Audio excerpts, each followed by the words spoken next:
Espace TV, le 22h.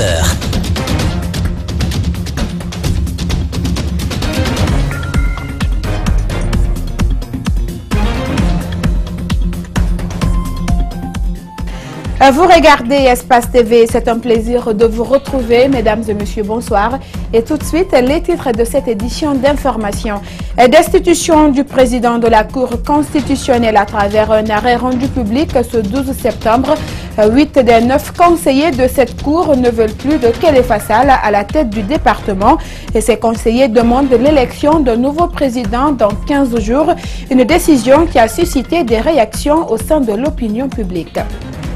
Attaque à main armée à Firgiagbe dans la commune urbaine de Kindia. Le bilan fait état d'un mort et d'une importante somme d'argent emportée. Et puis au Mali, le collectif pour la défense de la République de Mohamed Youssouf Batili a annoncé ce mardi la fin de son alliance politique avec le candidat Soumaïla Cissé.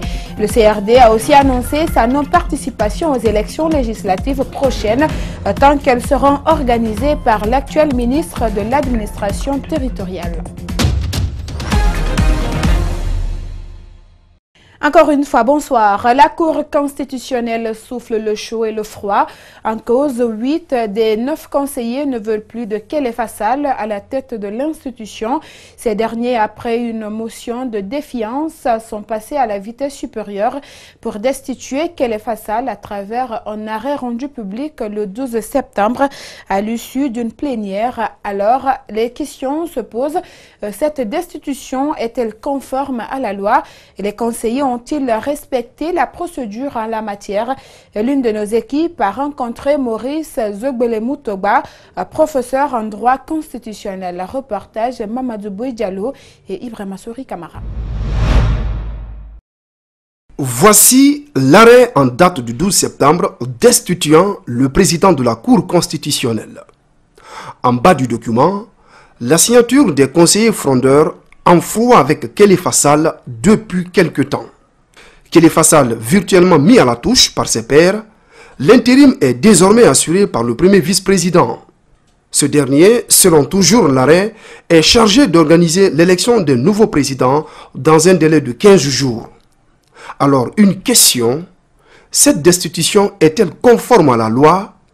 Non. Réponse spécialiste en droit constitutionnel. Je ne préjudice pas de tout ce qu'on reproche à M. Kéléfa, ce n'est pas ça mon problème. Mais il y a une forme, je crois qu'il faut la respecter. Dans ce cas de figure, quelle procédure devraient suivre les conseillers frondeurs pour destituer leur président? Si les conseillers ont des griefs réels, il leur appartient, sur la base d'un constat dans les formes de ces griefs, d'engager la procédure qui conduirait à la saisine de la Cour suprême.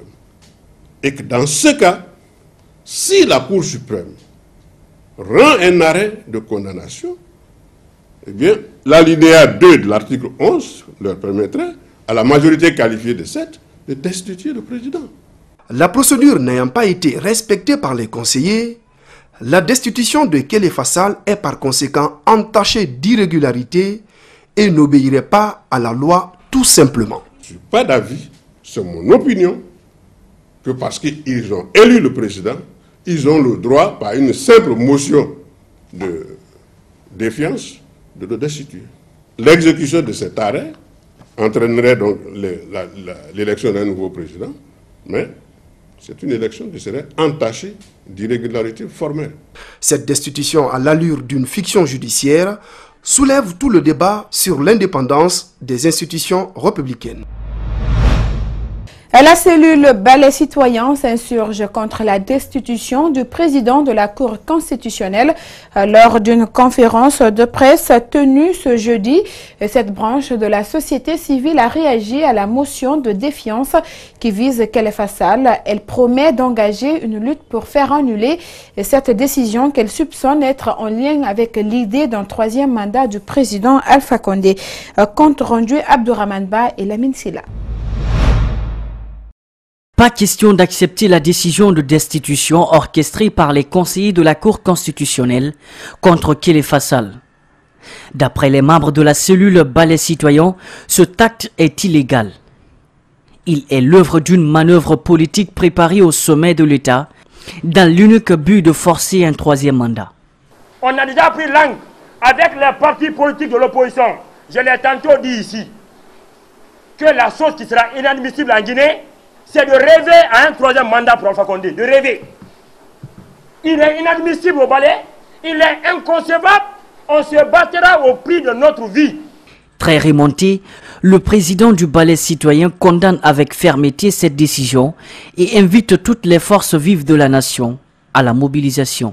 Chacun doit mesurer sa responsabilité, chacun doit s'assumer devant l'histoire. Je vous le dis, je ne vous parle pas de vous, mais nous, c'est sur notre cadavre que ce rêve-là s'est réalisé en Guinée. Et nous vous interpellons à plus de responsabilité. Les médias, les partis politiques, les citoyens et les citoyennes engagés, chacun à sa manière, à combattre toute forme de démarche anticonstitutionnelle. Sékou Koundouno ne se contente pas seulement des dénonciations, il apporte des preuves démontrant la violation flagrante de la loi. C'est là, article 11, alinéa 2 de la loi L06 sur la Cour constitutionnelle est aussi clair. C'est en cas de condamnation, en cas de parjure, constaté par une réunion conjointe, Cour suprême, Cour constitutionnelle. C'est une insulte même à la mémoire du peuple souverain de Guinée. Après cette autre décision fruit des démarches discutables, les questions se posent sur l'indépendance de nos institutions. Le ministère des Travaux publics a animé un point de presse ce mercredi à Conakry pour faire le bilan de ses 100 premiers jours. Et Moustapha Naïté est revenu sur ce qui est déjà fait et notamment à la construction du pont de Linsan. Le département a évoqué aussi les projets qui sont en cours et les perspectives. Compte rendu Mamadou Kalisso et Yacouba Traoré. La construction des ponts de Linsan, de Kassonya, la passerelle de Bessia et la déviation sur la rivière Yassa entre Kankan et Kérouané sont les principales réalisations du département des travaux publics au cours des 3 premiers mois. Les projets en phase de réalisation, ce sont plus de 860 km qui seront bitumés selon le ministre Naïté. Cela concerne notamment les tronçons Koya-Farmouria, Dabola-Kouroussa. En ce qui concerne les ouvrages de franchissement, des études sont en cours pour refaire 8 ponts. Nous pensons qu'avec nos partenaires avec lesquels nous sommes en train de structurer le financement, que très rapidement, nous pourrons boucler cet aspect et réaliser le pont de Tanene, le pont de Diassa qui se trouve sur la route de Kérouané, Diaragbela qui se trouve dans Kouroussa, le pont qui se trouve entre Fria et Télémélé. Quant aux voiries urbaines de Conakry, elles sont fortement dégradées et le département en est bien conscient. Nous avons signé avec l'entreprise Cibutec la réhabilitation de 66 km de voirie urbaine, l'agrandissement en 2x2 de Bellevue jusqu'au pont 8 novembre, mais aussi la construction de 2 grands échangeurs, kilomètre 36 et Kagbelem, pour permettre de fluidifier le trafic. Mais qu'est-ce qui explique cette dégradation rapide de nos routes? Les travaux publics pointent du doigt la qualité des travaux réalisés et les surcharges des poids lourds. Et là, nous avons pris déjà des mesures pour la mise en place d'une concession pour le pesage et péage. Donc tous les camions qui sortiront par exemple des plateformes de cimenterie, qui sortiront du port autonome et qui seront sur les routes nationales vont être systématiquement pesés. Selon Moustapha Naïté, des dispositions sont prises pour faciliter la circulation sur le tronçon Kissidugou-Gekedou et Gekedou-Kondé-Badou avant le démarrage des travaux. Les routes de Conakry sont bien dans un piteux état. Les 2 points noirs qui constituent le kilomètre 36 et Kagbélé en sont des parfaites illustrations. Les citoyens dénoncent cette réalité et interpellent l'État qui, selon eux, fuit ses responsabilités. Abdoulaye Sague Diallo et Amara Alex Osila y ont fait un tour et suivi. Conakry, la capitale aux routes défoncées. Ici, au kilomètre 36, les usagers sont obligés de défier ces voies foncièrement dégradées pour se frayer un passage. Leurs véhicules en prennent régulièrement des coups. Ils sont dégoûtés et le font savoir. Ils n'ont qu'à essayer d'arranger ici, parce que nous sommes des Guinéens, ça fait mal, c'est honteux. Mais 10 ans, il n'y a pas de changement en Guinée. Là, on est souffré maintenant. On veut maintenant retourner en brousse. Là, pour aller faire des champs. Vraiment, on laisse notre métier. Face à cette dégradation poussée des routes, surtout en cette saison des pluies, une chose irrite de plus. C'est quand l'État semble ignorer son rôle. Cet usager pense qu'une main ne peut pas réparer des routes en ce 21e siècle. Ce n'est pas un individu de faire la route. C'est l'État qui doit prendre ses responsabilités pour pouvoir vraiment faire ça. Regardez, ça ne fait même pas une année, on a fait avec des gigantesques investissements pour faire cette route-là et maintenant c'est des bêtises. Regardez, tout est devenu de n'importe quoi. À Cap-Belin, même constat pour les mêmes réalités. Les agents font de leur mieux pour réglementer la circulation. Mais la mobilité des véhicules et engins est très dense. Cet agent dresse des statistiques et insiste sur la vitesse des véhicules. Près de 1000 camions qui passent par là, par jour, toutes sociétés confondues. Les véhicules qui prennent le charbon, ils peuvent rouler 0,1 à l'heure. Vous imaginez maintenant, par après les véhicules qui viennent en vitesse, le nombre de véhicules qui viennent après ce camion-là. En plus du kilomètre 36 et Cap-Belin, Kipé et certaines parties de l'autoroute Fidel Castro sont aussi frappés par cette triste réalité. Pendant que les pauvres se battent contre les mauvaises routes, les gouvernants, eux, roulent dans le confort, comme ce VA qui passe tranquillement. Le président de la République a promis de faire de la culture une priorité pour les 60 ans de l'indépendance guinéenne et cette annonce a été faite ce mercredi au cours de la présentation du document de la nouvelle politique culturelle nationale, un document de 150 pages qui touche de fond en comble les atouts, les difficultés et surtout les perspectives du patrimoine historique guinéen. Alpha Condé a aussi invité les membres de son gouvernement à promouvoir toutes les cultures et surtout celles Baga, Alseni Bari et Amara Alexusila. C'est un document de 150 pages intitulé « Document de la nouvelle politique culturelle nationale » qui a été présenté au président de la République. Il comprend l'état des lieux de la culture à partir de la période précoloniale à nos jours. Il décrit aussi les atouts, les difficultés, les potentialités et les perspectives du secteur culturel. Elle prend également en compte les objectifs de développement durable, ODD. Dans le cadre de sa mise en œuvre, certaines activités ont déjà été engagées par mon département, comme par exemple l'inventaire du patrimoine historique et immatériel des 4 régions naturelles, afin de prévenir les menaces de dégradation ou de disparition des éléments les plus représentatifs de notre histoire et de notre culture. Pour le président de la République, la valorisation de la culture sera l'une des priorités de l'an 60 de l'indépendance guinéenne. Nous allons montrer au monde entier que nos différences ethniques et autres, loin d'être un handicap, est une chance, car nous devons nous enrichir de nos différences. La culture guinéenne, c'est l'ensemble de ces cultures, l'ensemble de ces traditions, de ces ballets, de ces danses, partant du Fouta, la Basse-Guinée, à l'Or-Guinée, en forêt. La culture guinéenne doit réunir toutes les ethnies et toutes les traditions, sans distinction, une force pour la nation. Aucune culture n'est à mépriser. Et surtout, les cultures de certains peuples minoritaires aujourd'hui, je parlais des Baga. Tout le monde sait que les masses Baga sont aussi célèbres que les masses d'Ifé. Mais si le Nigeria a pu donner les valeurs aux masses d'Ifé, est-ce que la Guinée a donné la même valeur aux masses Baga? Non. Alors, faisons en sorte que la culture Baga, qui est une des plus grandes cultures, ne disparaisse pas parce qu'avalée par d'autres ethnies. Le ministre de la Culture a fait un plaidoyer pour la vulgarisation et l'appropriation du document à l'intérieur du pays. Aussi, sa diffusion à l'international. Un autre plaidoyer a été fait à l'endroit des députés pour l'adoption d'une loi révisée sur les droits d'auteur et les droits voisins.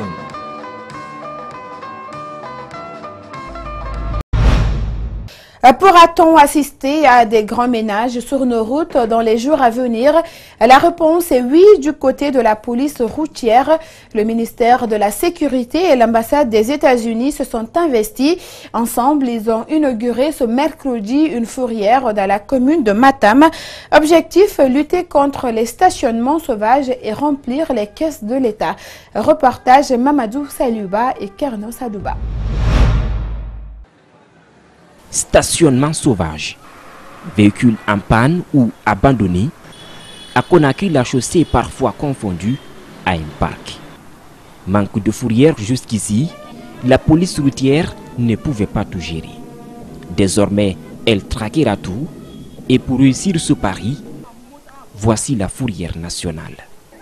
Grande de 3235 mètres carrés, elle pourra accueillir 150 à 200 véhicules.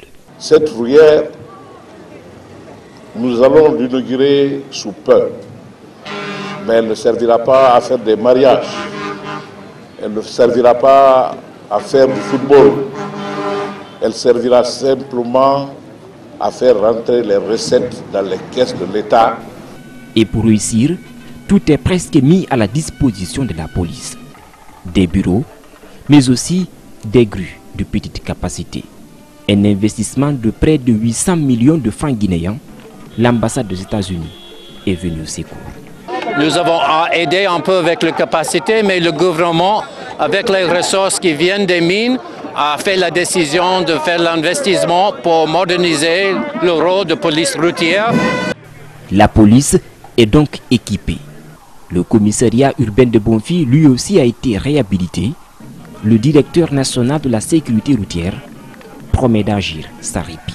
Les véhicules abandonnés le long des routes, les accidents de route, l'indiscipline, l'anarchie étant installée, ces grues et cette fourrière vont nous permettre de diminuer le nombre d'accidents de la circulation et l'indiscipline notoire.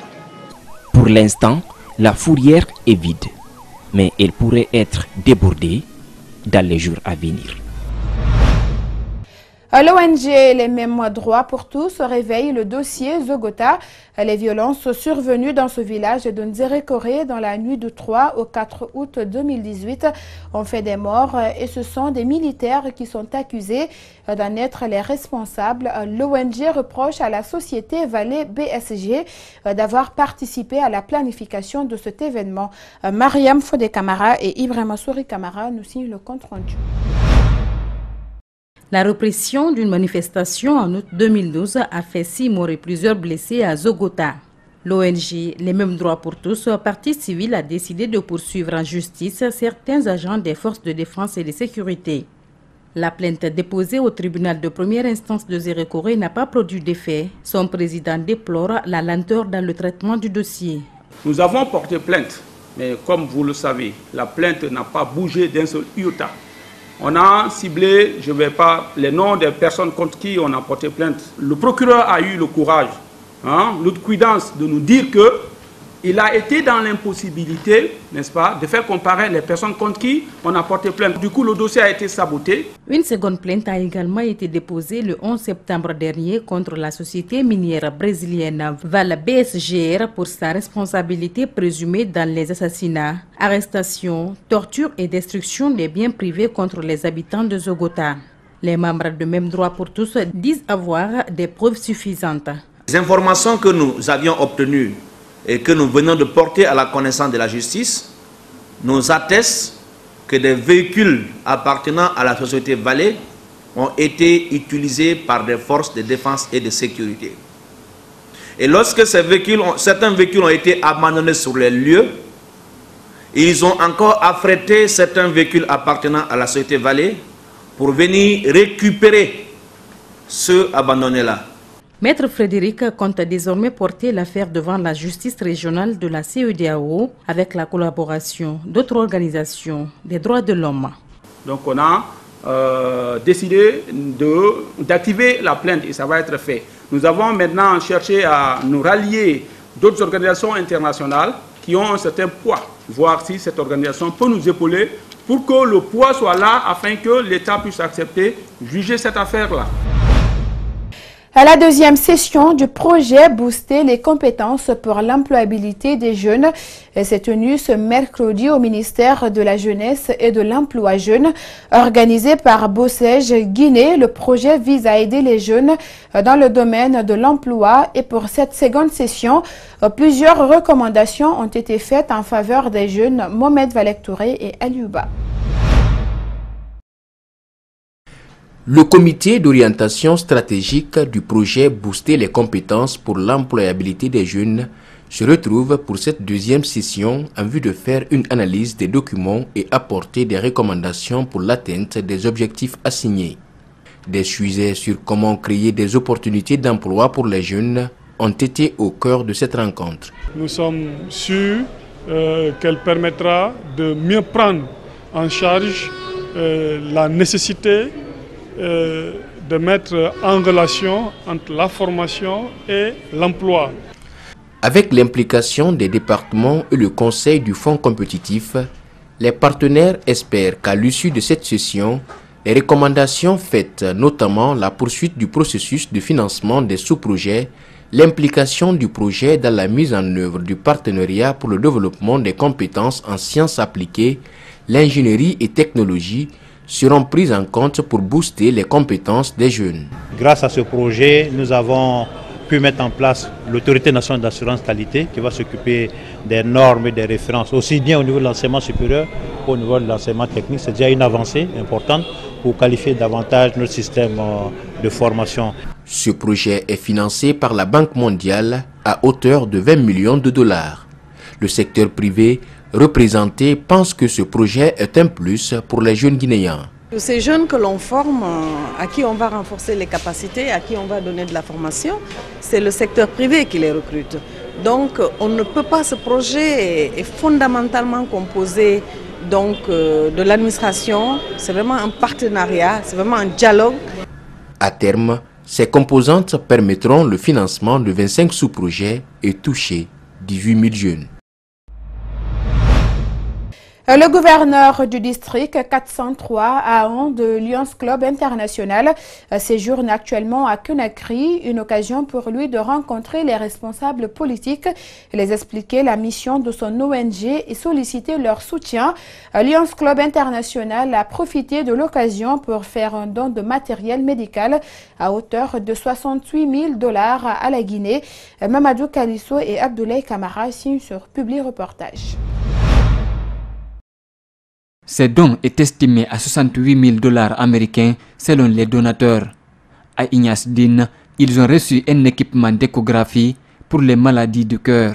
À l'hôpital sino-guinéen, un matériel de kinésithérapie, et ce n'est pas tout. Dans le cadre ophtalmologique, nous avons donné du matériel, des consommables et des matériels pour opérer les malades, enfin les guéris d'Ebola, disons. Parce qu'ils ne peuvent pas être opérés avec le même matériel que les personnes qui n'ont pas été touchées par le virus. Les bénéficiaires ont remercié les donateurs. Ils ont promis une gestion rationnelle et efficace du matériel. Je voudrais remercier les Lions Club pour ce don d'équipements et de matériel médical qui permettront, à n'en pas douter, d'améliorer la prise en charge des patients présentant des pathologies cardiovasculaires. Les maladies cardiovasculaires constituent en effet la première cause de mortalité dans le monde. Elles tuent plus que le sida, le paludisme et la tuberculose réunis. Dès sa descente d'avion, le gouverneur et ses membres ont entamé une visite de courtoisie au niveau de certains départements ministériels et des institutions républicaines. Partout, ils ont décliné leur mission et sollicité l'appui du gouvernement. À l'occasion de leur assemblée générale, le gouverneur est revenu sur les 5 causes mondiales du second centenaire de leur association. La lutte contre la dégradation de l'environnement, prendre en compte la jeunesse, il y a la lutte contre la mal-vue et le 5e domaine consiste à lutter contre la faim. Le district 403 A1 du Lions Club International compte 8 pays membres, dont la Guinée et la Mauritanie. L'année prochaine, c'est une Guinéenne qui dirigera les destinées de cette association. La Guinée n'est pas encore touchée par le terrorisme, mais cependant, il est nécessaire de prévenir ce phénomène qui devient de plus en plus fréquent dans la sous-région et en Afrique. C'est pourquoi le réseau Convergence des jeunes et leaders pour la paix et la démocratie a présenté ce mercredi à Conakry un projet de prévention de la radicalisation et l'extrême violence dans les zones à risque en Guinée. Malik Changana Kamara et Aboubakar Din Kamara signent le compte rendu. Le monde d'aujourd'hui reste confronté à un défi sécuritaire avec la montée en puissance du terrorisme ou de l'extrémisme. Des groupes djihadistes en Sardine, AQMI, Mouzaou, Boko Haram, tous de l'Afrique, tuent innocemment des personnes au nom de l'islam. Le Mali, le Burkina, la Côte d'Ivoire, le Nigeria, pour ne citer que ces pays africains, sont tous victimes de ce phénomène. La Guinée étant un pays à risque, le COJELPED souhaite informer et sensibiliser les populations sur les enjeux de la radicalisation et l'extrémisme violent. Une manière pour cette plateforme de la société civile de réduire le risque. Nous avons fait une sorte d'étude avec les partenaires pour voir là où se trouvent être concentrées les écoles franco-arabes, mais aussi les foyers coraniques, et étudier un peu ces aspects, voir comment ces jeunes pourront, au sorti de leur enseignement, au sorti de ces écoles ou de ces foyers coraniques, au-delà de l'enseignement axé sur l'islam, comment ces jeunes peuvent se procurer aussi d'un autre métier, en tout cas d'autres compétences qui les permettent de s'intégrer dans la société. C'est un volet quand même du projet, mais au-delà de cela, la mobilisation communautaire aujourd'hui, aller aussi au niveau des populations, savoir quelle est l'appréciation des populations vis-à-vis du phénomène, comment ils comprennent le phénomène au niveau de la base, recueillir leur avis et passer à des approches d'information, des approches de sensibilisation. Ce projet a identifié 13 préfectures considérées jaunes à risque dans le pays. L'Afrique ne semble pas être prête sur le plan technologique à lutter. La solution africaine, la réponse africaine dans la lutte contre le terrorisme, contre l'extrémisme, c'est justement l'éducation traditionnelle, c'est l'éducation citoyenne, c'est la sensibilisation entre les villages, entre les villes, entre les religions et entre les communautés. L'attente de ce projet est d'impliquer les communautés, élèves et encadreurs des écoles arabes et foyers coraniques dans la promotion de la paix. Et comme je vous l'annonçais dans les titres, un mort, une importante somme d'argent emportée. C'est le bilan d'une attaque à main armée à Firguiagbé dans la commune urbaine de Kindia ce mardi. L'attaque s'est déroulée à 22 h et les assaillants cherchaient un gendarme du nom de Diawara qui aurait tué, selon eux, un de leurs amis à Guékédou et pour des raisons de sécurité. Et à sa demande personnelle, nous avons masqué le visage d'une des victimes qui s'est prêtée aux questions de la rédaction d'Espace TV à travers nos reporters Alcéné Bari et Yacouba Traoré. J'ai quitté Gérokoré pour Conakry. Arrivé au niveau de Kindia, précisément à Firguiagbé, il y a une voiture qui est venue nous dépasser. C'était une Nissan. Il n'y avait pas de plaque. Il est venu nous barrer. C'était des coupeurs de route. Ils ont descendu avec une fusil automatique. Ils ont mis en rafale 3 coups à l'air. Tout le monde était paniqué maintenant. Ils ont fait descendre le chauffeur et celui qui était assis devant. On leur disait de rentrer derrière. Les gens là, ils ont rentré, ils ont couché sur nous. Il y avait un des bandits qui a pris le véhicule avec celui qui a le fusil automatique, avec un autre qui avait un couteau. Il y avait 2 qui étaient assis devant et plus celui qui roule le véhicule. Il y avait un autre encore qui était monté derrière le véhicule là-bas. C'est s'arrêté là-bas.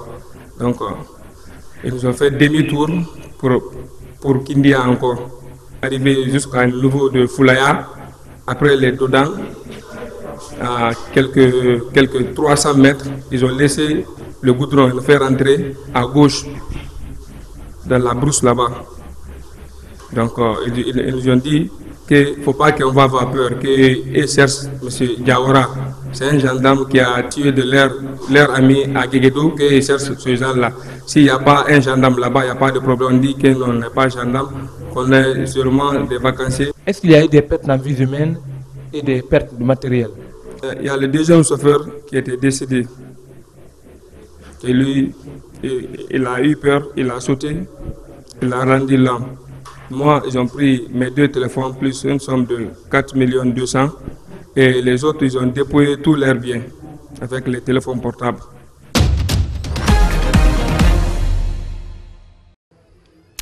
Après l'investiture du président Ibrahim Boubacar Keïta par la Cour suprême, le collectif pour la défense de la République de Mohamed Youssouf Bathily dit Rasbat a annoncé ce mardi à la surprise générale la fin de son alliance politique avec le candidat Soumaïla Cissé et par la même occasion le CDR dit désormais prendre acte de l'élection du président Ibeka à la magistrature suprême mais annonce sa non-participation aux élections législatives prochaines tant qu'elles seront organisées par l'actuel ministre de l'administration territoriale. Et suivez le porte-parole du CDR au micro de Brahima Sogoba. L'investiture de M.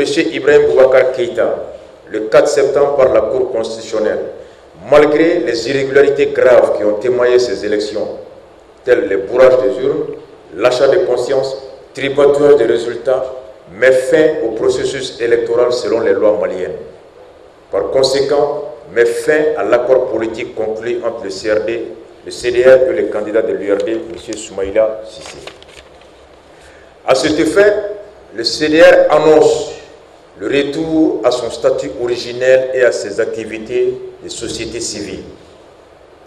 2. Le CDR prend acte de la proclamation de M. Ibrahim Boubacar Keïta comme président de la République du Mali par la Cour constitutionnelle. Cependant, le CDR se joint aux actions juridiques initiées par les candidats réunis autour de Soumaïla Cissé et le parti Sadi contre les membres de la Cour constitutionnelle pour forfaiture devant la Cour suprême et la Cour de justice de la CEDEAO.